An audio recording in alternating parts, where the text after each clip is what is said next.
আচ্ছা, আমাদের এখানে প্রশ্ন আছে তিনটি সংখ্যার গুণফল 216, দুইটি সংখ্যা 8 ও 9 হলে তৃতীয় সংখ্যাটি কত?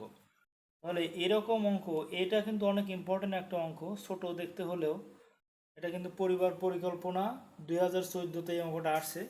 আমি সমাধান করে দেখাবো অঙ্কটা।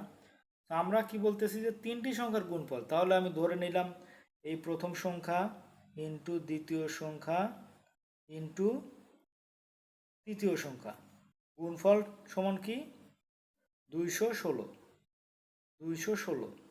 তারপরে বলছে যে দুইটি সংখ্যা 8 ও 9, তাহলে আমরা ধরে নিলাম এক নম্বর সংখ্যা 8, দুই নম্বর সংখ্যা হলো 9, আর তিন নম্বর সংখ্যা আমরা জানি না, এটা আমরা বের করব।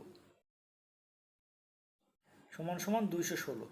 তাহলে এখানে 8 আর 9 গুণ অবস্থা আছে, ওপাশে চলে আসলে কি হবে, ভাগ হয়ে যাবে। তাহলে তৃতীয় সংখ্যাটি